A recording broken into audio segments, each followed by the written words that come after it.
Well, Graham, the morning after the night before, did you manage to get any sleep last night with all the adrenaline still after that result?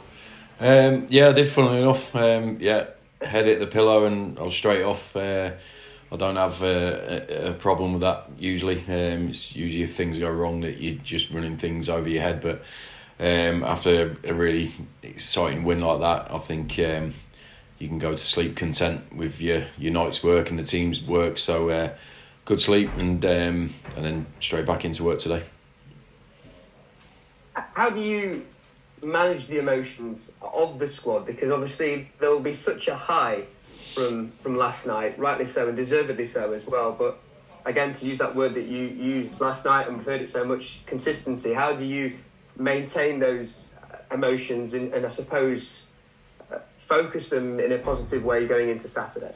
It's a balance because look, I talk about the need for feeling good about yourselves, after a game, and so it's important that you enjoy a win and you feel good about it and you talk about it. I think it's really important that we do that because you need that emotive state to be the sort of carrot next time. You want to feel good again and you want to be in a good environment and people talking positively about everything. So it's important that you let that flourish, but you also understand there's a sort of timescale really where right now we need to focus on the next challenge. And and when I talk about consistency, the only place you get it is in your mind.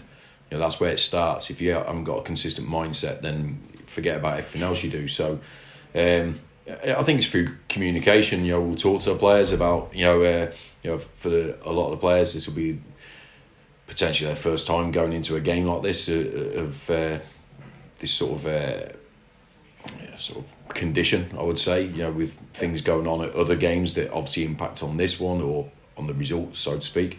So we'll talk to those players. I think we've got good experienced players in the changing room that will be doing that anyway, and keeping them down. And I heard that straight after the game in the changing room. Straight after the game, I heard Richie and a couple of others talking about what we have to do between these next games and the two games. So that's when you that you're getting an environment, a culture that is positive, it's productive, it's self-policing, because ultimately the successful teams do have that element to them. It's not just one dictator at the top making sure the behaviour is the right in the right fashion. It's important that players take ownership of it and create the environment they want to work in and win in.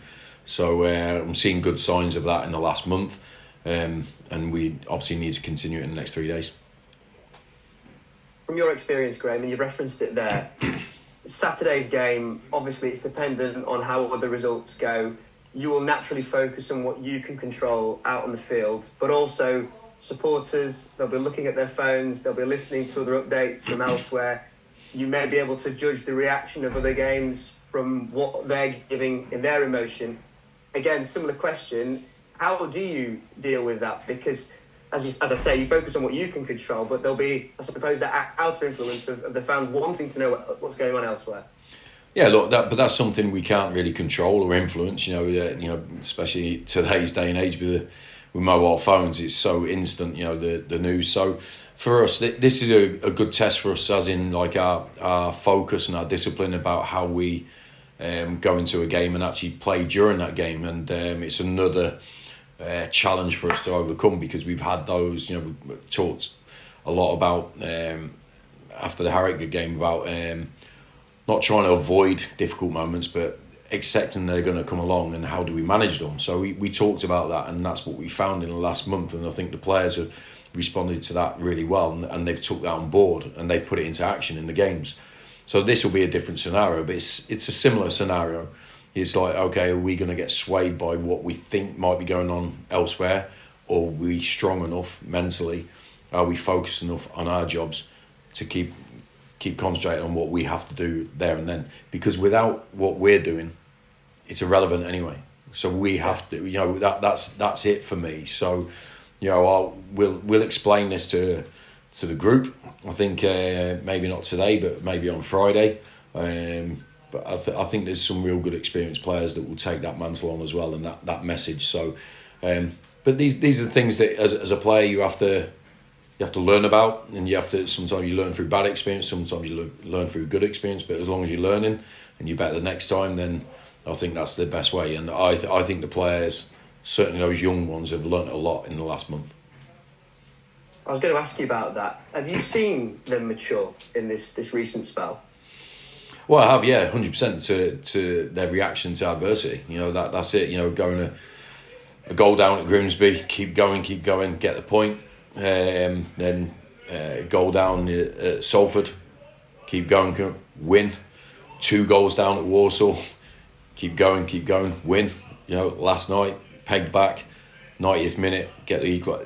These are all, you know, like I said last night, we have to talk and we have to communicate, because that's the way that we can learn, but without putting into action in the games and actually showing that we're improving, showing that we're learning our lessons. And it's not always going to work out our way, but as long as you know that you respond in the right fashion and the professional fashion, because there's a lot, you have to fight instincts a lot of the time as a professional going into games. You know, sometimes your instinct might be telling you to do something else, but it's not the right thing, so you have to stick to what the right thing is. So I think it comes through time, and I think it comes from self-respect, reflection, looking at yourself and asking yourself some serious questions and taking ownership of your behaviour. So these are all the things we're trying to implement here and try to give the players those tools, because you think about that, you know, we have team meetings, we train from Monday to Friday, so to speak, but once they go into the game, it's them. You know, it's the you know, we can't run through everything with them every action, so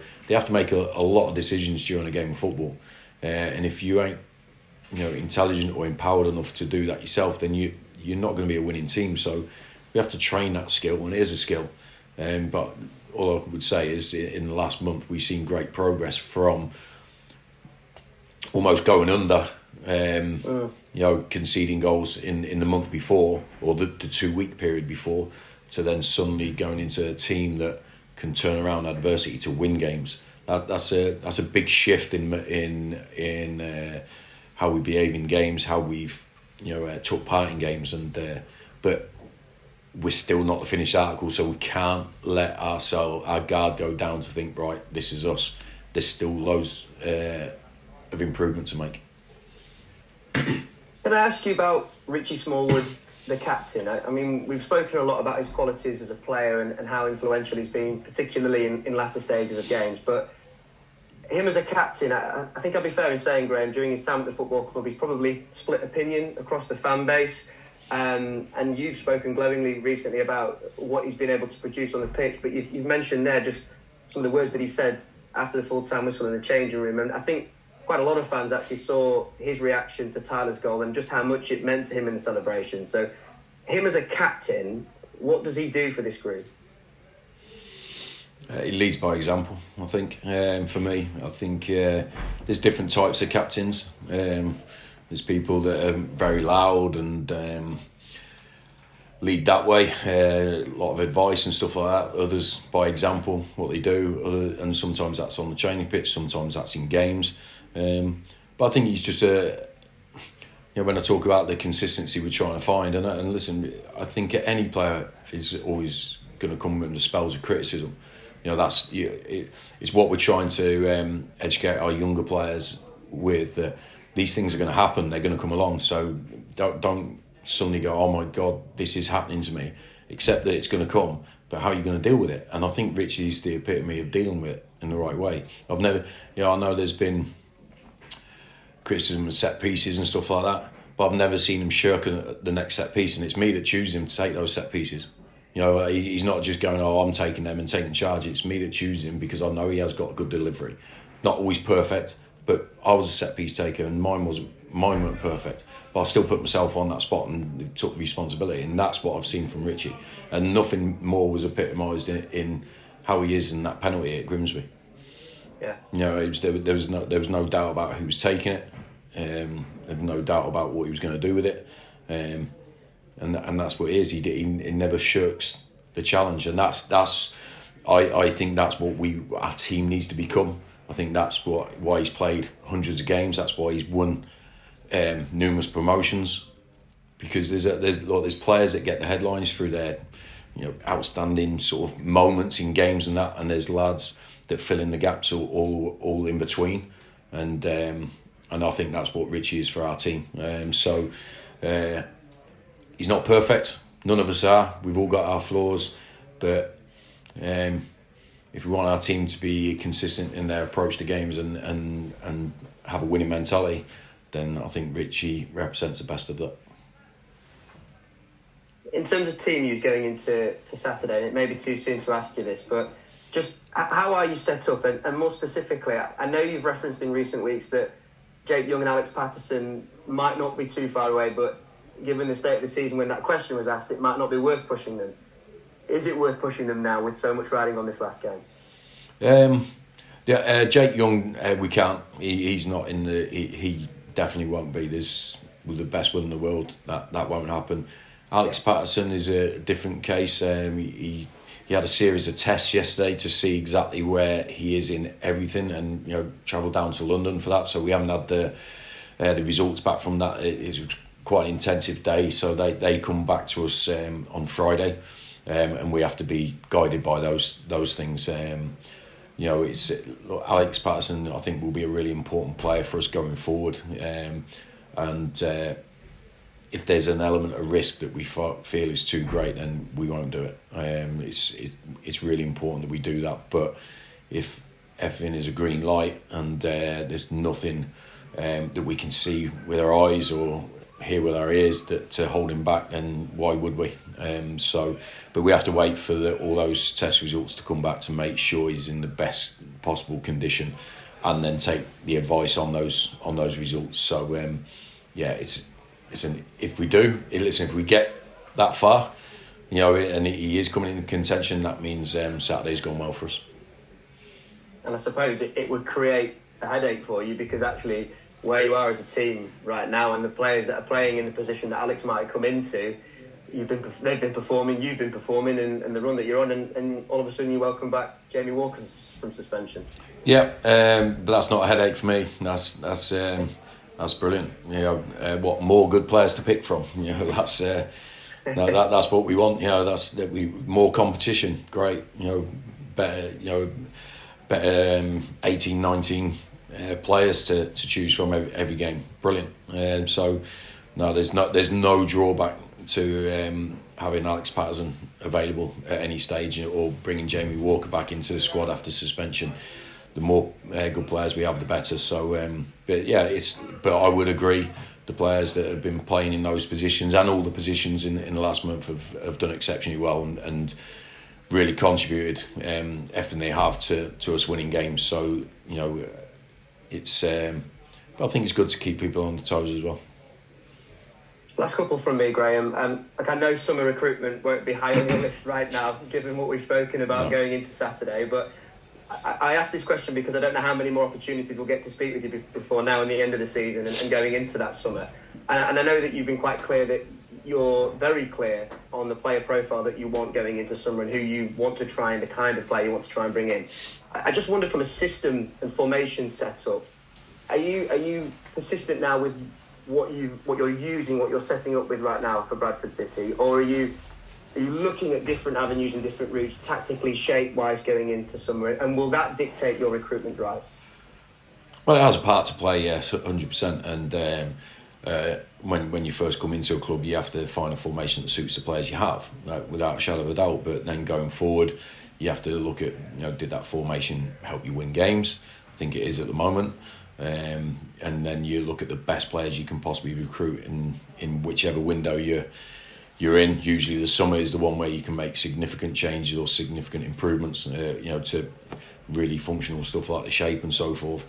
And then you make the judgment call on that. We've created successful teams in back fours, back threes, three up front, two up front, different shapes altogether, because it suited the players that we have available, or when players are in form later in the season or different spells. But we feel that the shape we're playing right now has been quite successful for us. We flipped between that and 3-4-3, but the data we have and obviously the results, it leans towards the 3-5-2 being much stronger for us in all departments, both in an offensive way and a defensive way.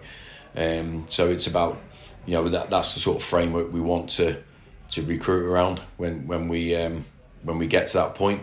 But if we feel there's outstanding players out there that we can recruit and maybe tweak something to become even better, then I think we're tactically adaptable to be able to do that. And you see in games where you have to make changes sometimes just like for like, or you have to change the structure of your team to win a game or see a game out. So we need players that can be adaptable to different formations, not massive changes, but little tweaks in the tactical side of it to be able to win. So that's why I like the adaptability and versatility of certain players, because I think they can enable you to change things in game without having to make substitutions. So, but we feel the formation at the moment has served us well. And just finally, Graham, I remember back to your first league win as Bradford City manager, that home game against Accrington, and then the Wycombe defeat in the EFL Trophy. But the two atmospheres then, just on those two occasions, what Valley Parade can produce. And I distinctly remember you saying, that's the feeling that I was waiting for, and that's what everyone's been telling me about. Going into Saturday's game now, and the amount of correspondence we got after the game last night, people saying, look, I'm going to go to this game now. I want to be a part of this. What's your message to the supporters? What do you want from them? How big a part can they play for your team on Saturday?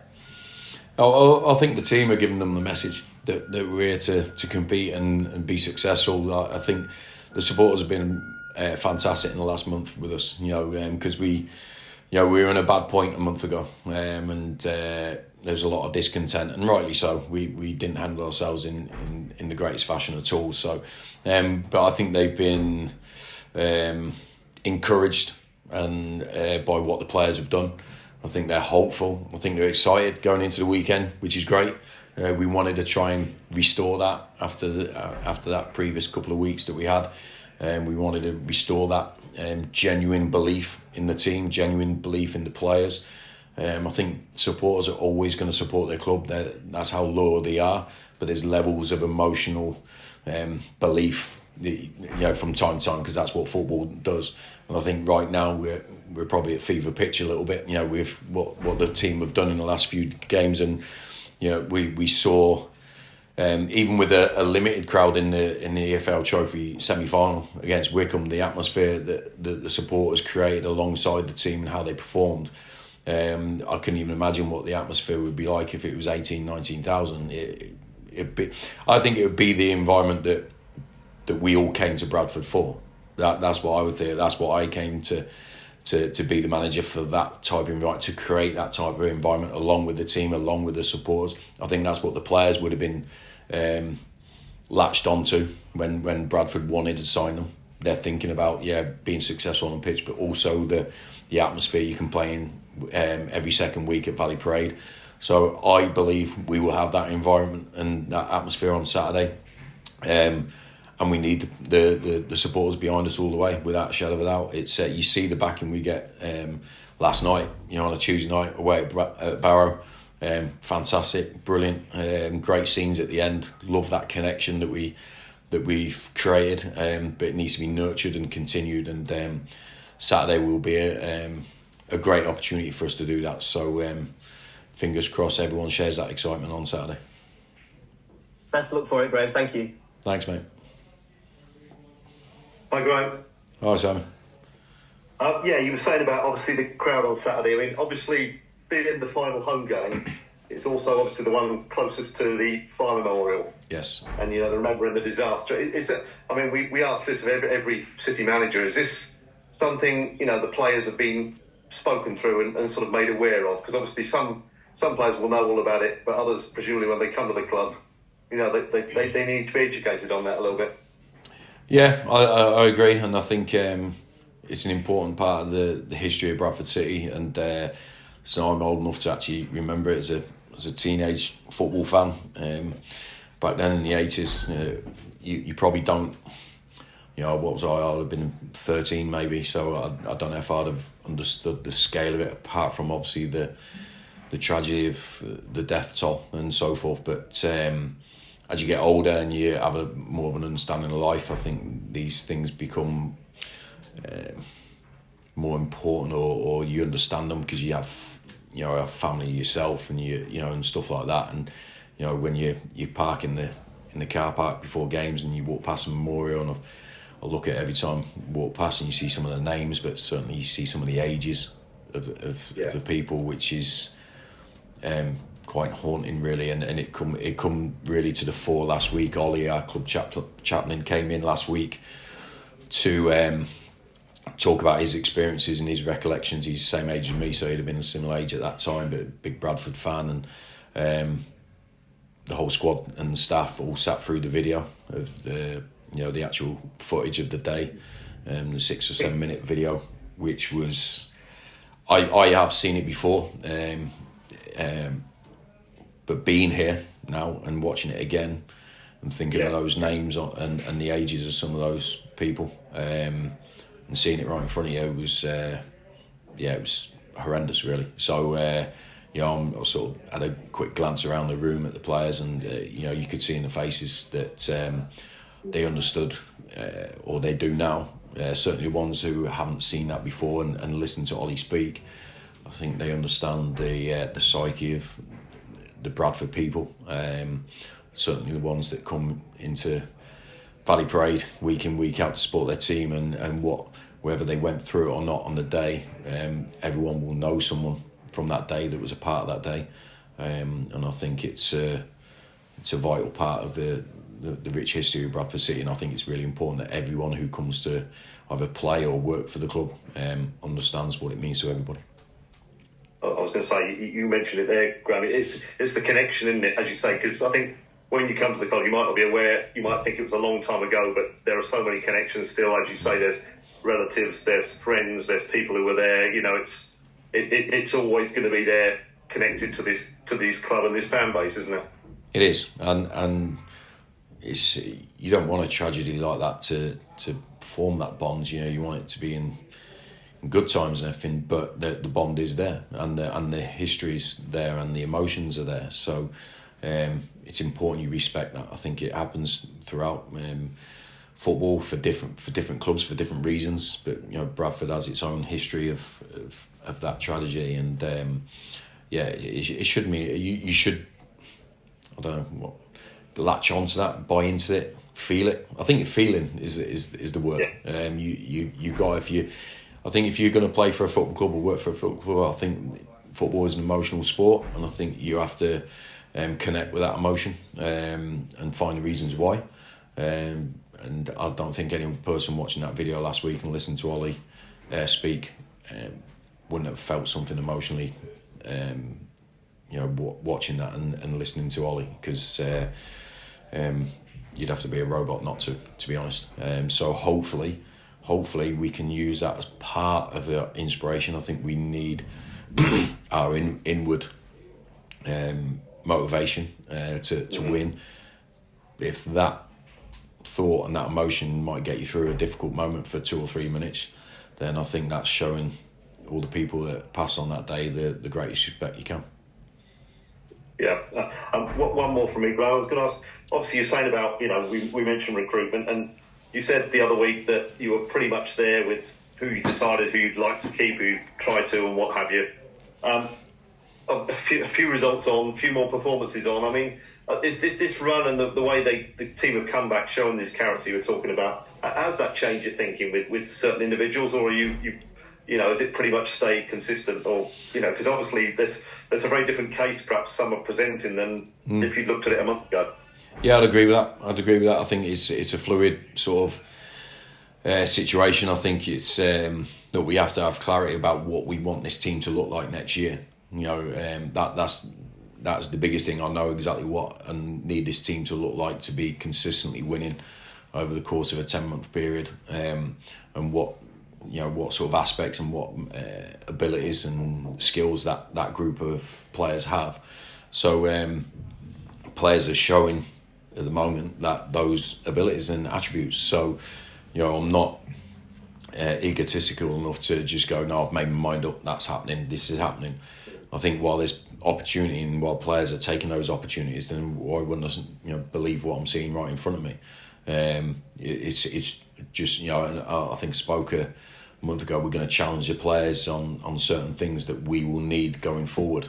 And at the moment, they've took those challenges on and shown that they can do it. So it gives me more confidence. It gives me more trust that these players can continue that sort of improvement. And then consistency is the one we have to add. Right? Can we do it for 8 games? Can we do it for 10 games, 12 games, 20 games? Because over the course of the season, you're going to have to put those runs together. So obviously, we're not going to have the amount of games to prove that right now this season. But certainly, players have got the opportunity to show that they can be part of a successful team for Bradford City next year. Yeah, because as you said frequently, you're learning about players as you go on. The more you work with them, and I mean, because you've seen, it's been such a strange season in terms of highs and lows at times because of chunks of results. So you've probably seen, as you say, I think you mentioned both ends of the spectrum and how people have dealt with both ends of the spectrum. So you've pretty much seen the whole gamut of it. Yeah, the best and worst, I would say. I've seen that, and we're obviously trying to get everyone to produce their best. Certainly out at the moment. I think it's not their best. I think there's still more to come from each individual and the team. But I can't complain about how they've performed. Certainly not just the results I said last night. I think the wins and the results are the most important thing. But the way we've gone about it and how we've played has been great to watch. So that's the thing. And I have been genuinely learning. And you learn all the way through a season because there's not so much pressure at the start of a season as there is at the end. So now we'll see who can go into these games like we have on Saturday and still perform. That's a big thing, because if you want to be successful, there's going to be many big games along the way that slightly have a little different emotion around them.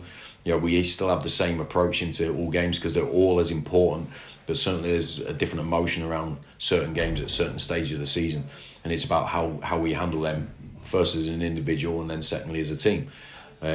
Saturday will be a real good test for our team first and foremost, but certainly individuals within it, whether they can handle this sort of occasion. I think what they've shown the last month shows me they can, but we have to go and prove it again.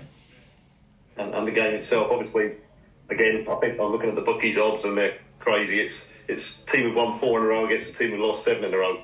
It's one of those that any punter outside will think, guaranteed home win, but presumably that's another little test, isn't it? Because everyone's expecting this result. Yeah, well, I think that's something that we have to overcome, because certainly when we're at home playing for Bradford at Valley Parade in League 2, I think that expectancy is there. We're trying to create a way of playing that can handle that sort of pressure and have a little bit more control. I spoke about that a week ago so we have the players in a more composed state going into these games. Look, what the bookies are doing and not doing is irrelevant to me. I'm not a gambling man anyway, but it's about how we train, how we approach that game. Past form doesn't mean anything. It doesn't mean anything because you've seen it fluctuate for so many clubs in this league. Yeah. Well, we've done it in spells. I think look at Doncaster. 2 months ago, 3 months ago. No one would have foresaw what they've done. So, form really is quite temporary. I think it can be. I think our mindset and our approach can be consistent, and that's what we've got to try and focus on and ignore all these outside influences because they won't impact on the game. Well, best of luck anyway. Thanks, mate. Hi, Graham. Good to see you. Hi, mate. You've been talking the last couple of weeks quite rightly about why players should play to the end of the season and playing for pride in themselves and all that sort of thing. And obviously we all agree with that, but they are human beings. Have you been pleasantly surprised with just how well they've taken up the challenge since Harrogate? I've been pleased. I wouldn't say surprised because it was something that it was unknown for me, so I didn't have any preconceived expectations. I knew what the challenge would be ahead in the next 7 games after that 2-week period. I knew how tough it would be, and it could go either way. It was quite an extreme sort of pathway, one way or the other. I'm glad we chose this pathway, and I'm glad we've won these games because it could have been a lot worse. I can guarantee that. So and the players deserve the credit for that. They're the ones that cross the white line. I know we prepare them and train them and everything, but ultimately it's always the players that cross the white line and do the job. So I'm really pleased. I'm pleased more for, as I've got to know them over the season, they're good lads, they're good people. So I'm actually more pleased for them that they can hold their head high, that they can take the accolades from the supporters. That's where my emotion is really. Not surprised, but actually happy for them, because I know how tough professional football can be. It's a really competitive sport. It's not tough in certain aspects of general life, but it's quite pressurised, and you get you can get stripped naked and pulled apart, sort of, so to speak. So it can be quite tough mentally sometimes. But I think the players as individuals will have proved something to themselves more than anything in the last month, that they can face adversity, they can overcome massive challenges, and feel good about themselves. Because I'll tell you now, guaranteed, all those boys in the squad last night, they're feeling good about themselves this morning. Why wouldn't you want that feeling every single day? I mean, I don't get why would you go half-hearted and give up just to feel bad about yourself. There's no positive coming from a bad attitude or a defeatist attitude.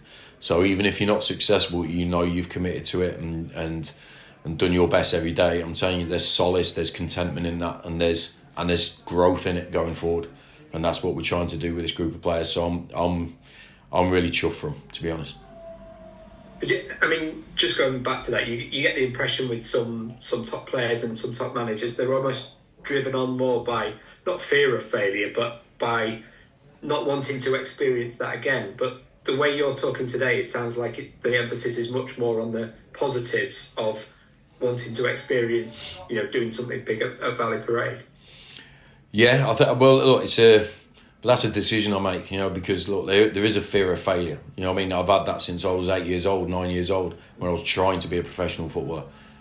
I was scared witless about not being a professional footballer. I was thinking, what am I going to do?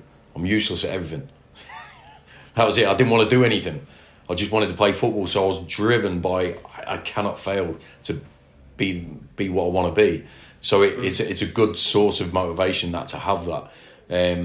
But I think it's quite a hard life that to have that every single day. So I think if you can have your motivation for positive stuff, I think that's a more fulfilling sort of lifestyle, and I think you can take the hits a lot better by trying to find the positives and trying to improve, and that's how it's just a decision. That's how I want to live my life. I still have those same thoughts and same feelings of the fear of failure. They're still there, but I'd rather concentrate and talk about the success, the happy times, the contentment, the pleasure you get from just doing your job well. That does come from a personal pride and thing. And I think that the things we're trying to achieve further on start with that. And if you get that in place and that positive outlook and that approach every day, I think because look, we want to win, but there's not 3 points on the table here today in training. So where's your motivation? Well, it's from training well and doing your best. On your day off tomorrow, there's no 3 points on the table. You're not even training, but you can still do your best to be prepared for the next day. So I think if you've got that motivation, I think it's more consistent rather than just turn it on to win a game of football. So that's just how I've learnt to see life. Listen, I haven't always felt like that, certainly not in my younger days, but I just feel it helps me be the best I can. If I can, there's still loads of room for improvement. So I'm not sitting here trying to think of anything but a flawed individual that's trying his best. But that's what I want my team to be, just a team that comes in and wants to be positive and feel good about themselves. If they do that more often than not, I think we'll be in a good place. And do you think that works better at a big club like Bradford? Because, we all know the highs are higher, the lows are lower sort of thing. So to really sort of push the idea of what great highs you can have here rather than worry about, what could go wrong in the difficult times. Yeah, but look, even the difficult times, what you're saying there about, playing for a big club, working for a big club, you know, the emotions you're going to get in the stadium, you know, in front of, I don't know, letting yourself down in front of 18,000, it's not very good. But going home and sitting in a room on your own thinking about that, it's still not very good. There's not 18,000 there. You know what I mean? It's just you with your brain, and it's still not a good place to be. So, you know, it's about trying to take all those things out. I think, and that's what we're trying to talk to the players about. Look, you wanted to be here. I wanted to be here for that sort of crowd, that sort of pressure. So don't get in here and then go moan about it or bitch and whinge about it. Actually go, no, this is why I'm here, and I think you'll find yourself in a better place mentally. And if you're in a better place mentally, you got a better chance. So I think take it on as an opportunity, take the challenge on as an opportunity to prove what. So for me, a month ago, all I saw in front of me was a massive, big challenge. No, not doom and gloom and all this. I just thought, what a challenge this is now to try and turn this run of results around into a positive way of playing, and the players have done that. It'd been so easy to go the other way, give up, quit, and just drifted off to the rest of the season. But these players have put together a run that's restored belief in them, their own belief, and that's a really positive force to have, I think. And I think, you know, for us to be successful, we need everyone together. Certainly, the players, the staff, the supporters, are all together at the moment, and we have to maintain that through how we act. And I know you won't want to single out individuals, but we're speaking to Bobby Poynton later, so I just wondered if you could give us an appreciation of what he's added to the team in this run. I don't have to. I think the fans are doing that for me. So now listen, he's really took his opportunity. He didn't have many opportunities before that. He was using other players, more established players. And listen, and they played their part in certain aspects, but certainly after that 4-game run, I had to open the door up to give opportunities for people that hadn't had them, without a shadow of a doubt. And Bobby's been the main sort of success story from that. He's come in. We always knew his energy, his enthusiasm, his ability on the ball was there. It's just like he's a young player. He's not got loads of experience, and I didn't probably know him as much as the rest of the guys, even though, from training every day, but it was that. So when he's had his opportunity, he's gone in there and took it, and that's what we want to see. So every credit to him. He's playing this probably a position that's not probably his natural position, as in, I wouldn't ever thought he'd have described himself as a sort of an attacking 8 from midfield, but he's really took on the tactical side of it. He gives us the energy. He certainly gives us the attacking threat that we need from there. So, listen, it's great for Bobby. And you can see a great strike last night again. So, listen, keep continuing.